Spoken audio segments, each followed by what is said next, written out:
Hey guys, welcome back to another video. और इस video के अंदर हम बात करने वाले हैं अबाउट गेट एग्जाम। इस वीडियो के अंदर मैं आपको कंप्लीट इन्फॉर्मेशन देने वाला हूँ गेट एग्जाम के बारे में। क्या क्या चीज़ें होती हैं, क्या क्या कट ऑफ होती है, क्या क्या एलिजिबिलिटी क्राइटेरिया होता है, कौन सी अपॉर्चुनिटीज, बेनिफिट्स, वैलिडिटी, इन सारी चीज़ों के बारे में हम इस वीडियो में बात करेंगे। कंप्लीट डिटेल आपको मिलने वाली है गेट एग्जाम के बारे में इस एक वीडियो के अंदर, ठीक है। इस वीडियो के अलावा आपको फिर कोई और वीडियो देखने की जरूरत नहीं पड़ेगी जहाँ पर आपको गेट के बारे में इन्फॉर्मेशन चाहिए हो। इस वीडियो के अंदर मैं बताऊंगा क्यों हम गेट एग्जाम को बाप ऑफ ऑल एग्जाम्स बोल सकते हैं, क्योंकि क्या क्या अपॉर्चुनिटीज और बेनिफिट्स इस एग्जाम के हैं ये हम इस वीडियो में आगे डिस्कस कर रहे होंगे। और अगर आप इंजीनियरिंग फील्ड से हो तो एटलीस्ट एक बार तो आपको गेट देना ही चाहिए, एक बार तो आपको गेट में बैठना ही चाहिए अगर आप इंजीनियरिंग फील्ड से बिलोंग करते हो तो इन सभी चीजों के बारे में हम इस वीडियो में बात कर रहे होंगे।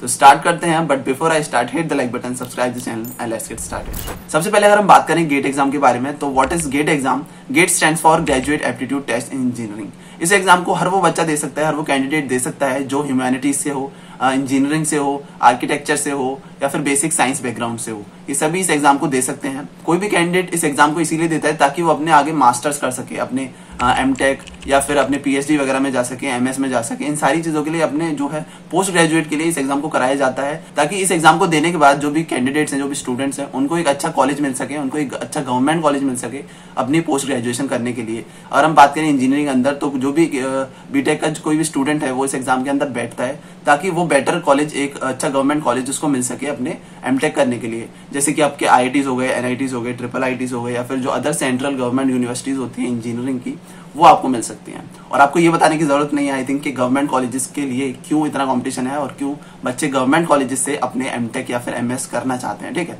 Now the next thing is GATE exam is conducted by the 7 IITs and IISc Bangalore. ये सारे कॉलेजेस गेट एग्जाम को एक साइकिल में कंडक्ट करवाते हैं। फॉर एग्जाम्पल जैसे इस साल जो गेट एग्जाम है वो IIT रुड़की ने कंडक्ट करवाया था, तो इस साइकिल के अंदर जिस भी कॉलेजेस की नेक्स्ट टर्न है वो इस एग्जाम को कंडक्ट करवाएगा नेक्स्ट 2026 में, गेट 2026 में, ठीक है। तो इस तरीके से सारे कॉलेजेस गेट एग्जाम को कंडक्ट करवाते हैं एक साइकिल के अंदर। And apart from this GATE exam साल में एक ही बार कराया जाता है। जैसे कि आपका जो है IIT JEE का एग्जाम है वो 2 बार होता है, लेकिन जो गेट का एग्जाम होता है वो साल में सिर्फ एक ही बार होता है, वो भी फरवरी के फर्स्ट वीक या फिर मिड ऑफ फरवरी के आसपास जो है इसका एग्जाम हो रहा होता है, डिपेंडिंग अपॉन द पेपर, कौन सा पेपर आप दे रहे हो गेट एग्जाम के अंदर, ठीक है। Now the next thing is eligibility for the GATE exam. क्या एलिजिबिलिटी क्राइटेरिया होता है इसका? तो अगर आप एक ऐसे स्टूडेंट हो जो कि बिलोंग करते हो ह्यूमैनिटीज को, आर्ट्स को, कॉमर्स से, इंजीनियरिंग से, आर्किटेक्चर से, तो इन सभी से अगर आप बिलोंग करते हो और इन सब के अंदर आप अपनी ग्रेजुएशन कर रहे हो तो आप जो है गेट एग्जाम के अंदर बैठ सकते हो। बट द कंडीशन इज आप अपने 3rd ईयर या फिर फाइनल ईयर में होने चाहिए। अगर आप बीटेक वगैरह कर रहे हो तो अपने 3rd ईयर में ही आप 3rd ईयर में आने के बाद ही आप गेट एग्जाम के अंदर अपीयर हो सकते हो या फिर फाइनल ईयर में आने के बाद अपीयर हो सकते हो, ठीक है। इसके बाद एक और छोटी सी चीज है यहाँ पर, अगर आप BCA वगैरह कर रहे हो तो BCA में आप डायरेक्ट BCA के बाद जो है अपना गेट एग्जाम में नहीं बैठ सकते, क्योंकि वहां पर उतनी ज्यादा जो है ये माना जाता है कि उतनी ज्यादा नॉलेज आपको नहीं दी जाती है BCA के अंदर कि आप गेट एग्जाम के अंदर अपीयर हो सके और आप सीधे वहां से एमटेक वगैरह या फिर एमएस वगैरह कर सके। तो अगर आप BCA से हो तो BCA के साथ साथ आपको MCA करना पड़ेगा, then BCA plus MCA, then आप एलिजिबल होते हो गेट एग्जाम के लिए, ठीक है।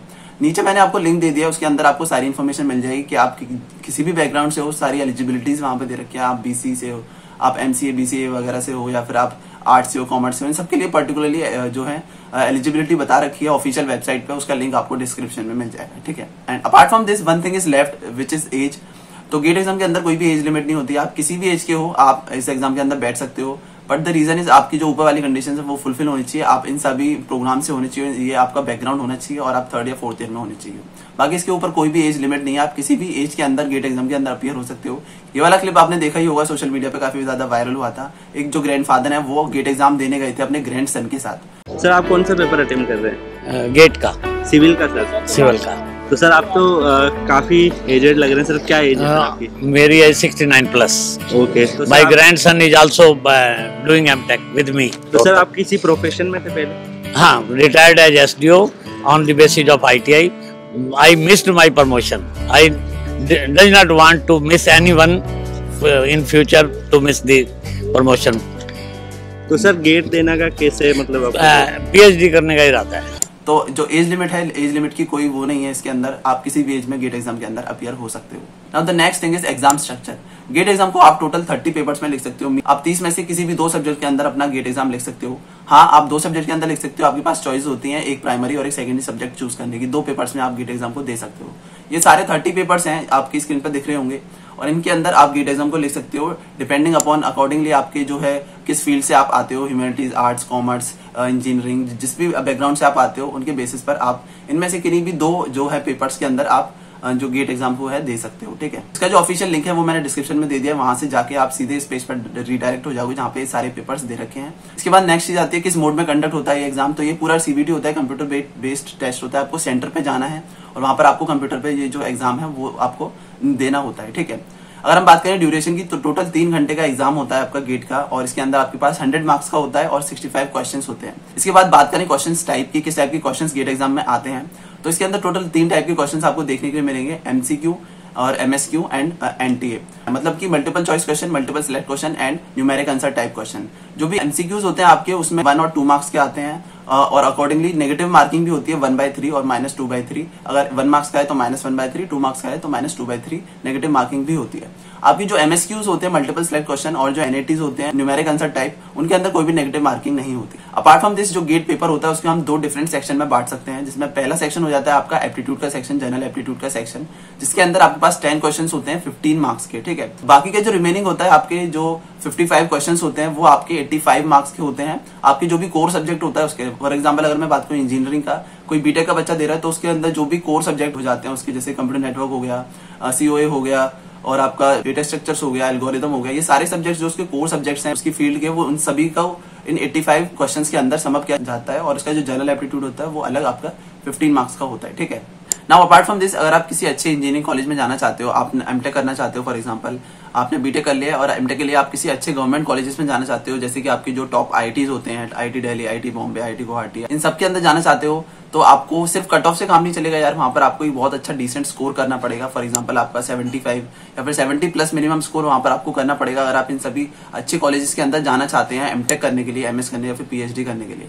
तो एक बहुत सिग्निफिकेंट, एक बहुत अच्छा स्कोर आपको करना पड़ता है गेट एग्जाम के अंदर। सिर्फ कट ऑफ या फिर क्वालिफाई करने से गेट एग्जाम को आपको ये कॉलेजेस नहीं मिलेंगे। ठीक है, तो मेक श्योर आप इस चीज को ध्यान में रखें कि जब आप एग्जाम दें तो आप प्रॉपर तरीके से तैयारी करें ताकि आपको अच्छा कॉलेज मिल सके, एक अच्छा गवर्नमेंट कॉलेज आपको मिल सके। ठीक है, now let's just come to the most important part of this video of GATE exam, which is opportunities and benefits. क्या क्या अपॉर्चुनिटीज और बेनिफिट्स आपको मिलते हैं अगर आप गेट एग्जाम को क्वालिफाई कर लेते हैं या फिर आप गेट एग्जाम में एक बहुत डिसेंट, बहुत अच्छा स्कोर करते हैं तो। ठीक है, तो सबसे पहली चीज आपकी वही मेजर चीज जिसके लिए majority of the students gate exam को देते हैं अपनी पोस्ट ग्रेजुएट करने के लिए, अपनी एमटेक, एमएस या फिर मास्टर्स करने के लिए, पीएचडी करने के लिए। ठीक है, तो इन सारी चीजों के लिए जो गेट एग्जाम है उसके लिए अपियर होते हैं वहां से, देन उनको ताकि गवर्नमेंट कॉलेजेस मिल सकें।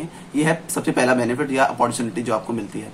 इसके बाद नेक्स्ट सेकंड थिंग इज, जब आप गेट एग्जाम क्वालिफाई के बाद आप गवर्नमेंट कॉलेजेस में जाते हो तो वहां पर आपको मिलता है स्टाइपेंड, विच इज अगर हम बात करें एमटेक और एमएस की, जो कि मिलता है हमारे 12,400 रुपए, मतलब 12,500 के अराउंड।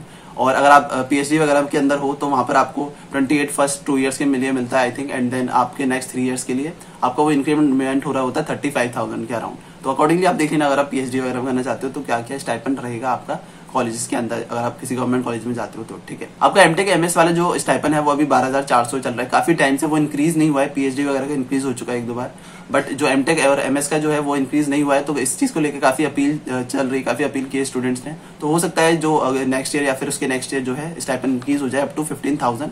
तो ये चीज आपको देखने के लिए मिलेगी फ्यूचर में अगर आप गेट एग्जाम को देने वाले हैं तो। ठीक है, इसके बाद थर्ड और one of the most flexible चीज जो कि हम कह सकते हैं गेट एग्जाम के अंदर जो कि होता है इसके स्कोर कार्ड की वैलिडिटी। अगर आपने अभी इस साल 2026 में गेट स्कोर दिया है, गेट एग्जाम दिया है, तो यहाँ पर आपकी जो इसकी वैलिडिटी है वो आप सन 2025 की जो काउंसलिंग है उसके अंदर भी यूज कर सकते हैं, सन 2026 की जो काउंसलिंग है उसके अंदर भी यूज कर सकते हैं, और सन 2027 की जो काउंसलिंग है उसको भी यूज कर सकते हैं, क्योंकि इसकी जो वैलिडिटी होती है वो 3 ईयर्स की होती है। आप 3 साल तक सेम गेट स्कोर को यूज कर सकते हैं अगर आप चाहते हैं तो। ठीक है, मीन्स अगर आपने इस साल एग्जाम दिया और नेक्स्ट ईयर अनफॉर्चुनेटली आप एग्जाम नहीं दे पाते हैं तो वहां पर भी आप जो प्रीवियस ईयर का गेट स्कोर है वो यूज कर सकते हैं, और उसके नेक्स्ट ईयर भी आप जो गेट स्कोर है वो यूज कर सकते हैं। मतलब नेक्स्ट ईयर आपने दिया और उतना अच्छा एग्जाम नहीं हुआ या फिर आप नहीं दे पाए तो आप जो प्रीवियस गेट स्कोर है उसका यूज कर सकते हैं काउंसलिंग के लिए, ताकि आपको एक बेटर कॉलेज मिल सके। ठीक है, तो यहाँ पे ये चीज आपको काफी एक सेफ साइड लेके जाता है गेट एग्जाम के, आपका ये अटेम्प्ट सही नहीं हुआ और पिछला वाला इससे ज्यादा बेटर था तो आप पिछले वाले के गेट स्कोर से भी कॉलेजेस ले सकते हैं। ठीक है, तो ये काफी अच्छी और फ्लेक्सिबल चीज है गेट एग्जाम को लेकर। इसके बाद नेक्स्ट आता है आपका पीएसयूज। आप गेट एग्जाम के थ्रू काफी सारे पीएसयूज में भी जा सकते हो। 50 से ज्यादा पीएसयूज जो है गेट एग्जाम के थ्रू रिक्रूट कर रहे होते हैं, इसमें आपका जो स्कोर है वो काफी ज्यादा अच्छा होना चाहिए।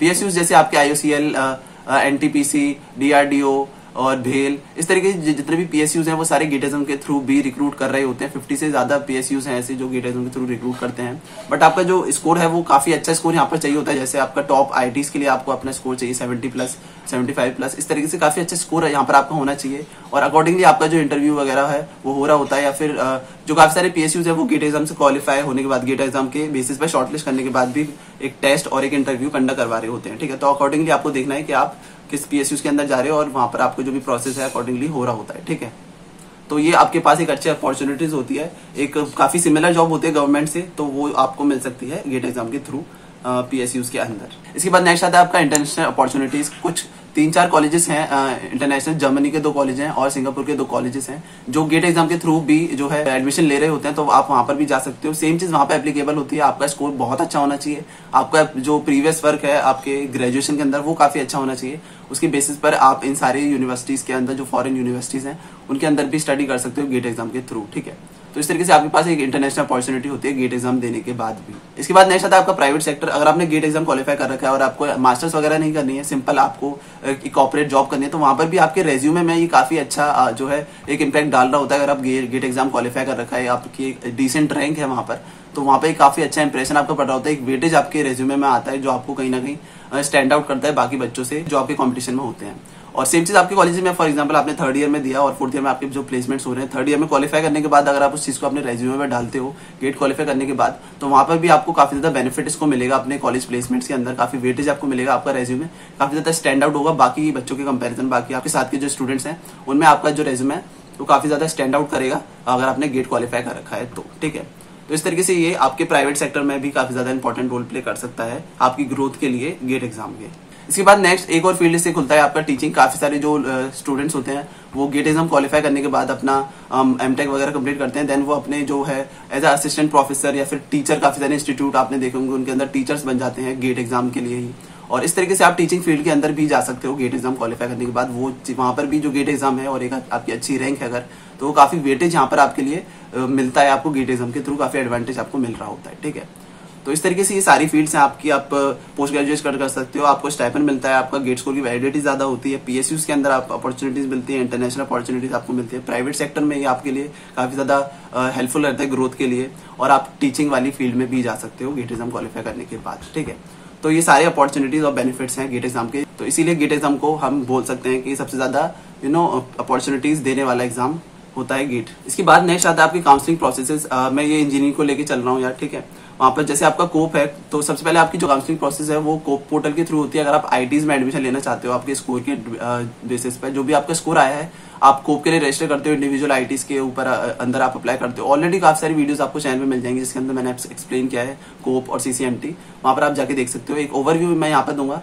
कि जो कोप पोर्टल होता है वो आपका बेसिकली IITs के अंदर एडमिशन लेने के लिए होता है, और आपका जो CCMT पोर्टल होता है उसकी काउंसलिंग होती है आपके NITs, IITs और आपके जितने भी CFTIs होते हैं, जितने भी सेंट्रल यूनिवर्सिटीज होती है गवर्नमेंट की, उन सब के अंदर एडमिशन लेने के लिए आपका CCMT पोर्टल यूज होता है। कोप होता है आपके IITs के लिए और CCMT होता है आपके NITs और जितने भी IITs और CFTIs कॉलेजेस होते हैं उनके अंदर। नेक्स्ट इसके बाद जो कुछ स्पेसिफिक इंस्टीट्यूट अपना खुद का भी एग्जाम कंडक्ट कराते हैं, जैसे आपका IIT हैदराबाद हो गया, बिट्स पिलानी हो गया, ये सारे कॉलेजेस अपने खुद के एग्जाम कंडक्ट कराते हैं, गेट स्कोर के बेसिस पे शॉर्टलिस्ट करते हैं, बट उसके बाद ये अपना खुद का एक एग्जाम और इंटरव्यू करवाते हैं जिसके थ्रू आप इनके अंदर जा सकते हो।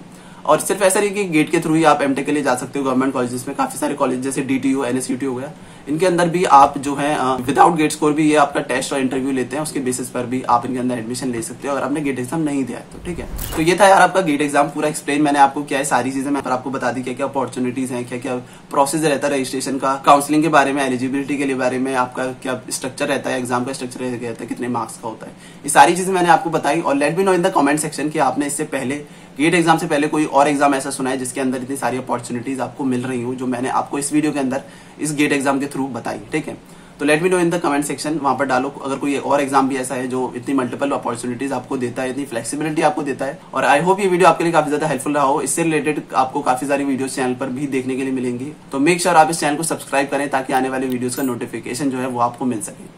और बाकी इस वीडियो के अंदर इतना ही। Let me know in the comment section कि आपको ये वीडियो कैसा लगा। Till then take care, keep hustling and I will see you in the next video.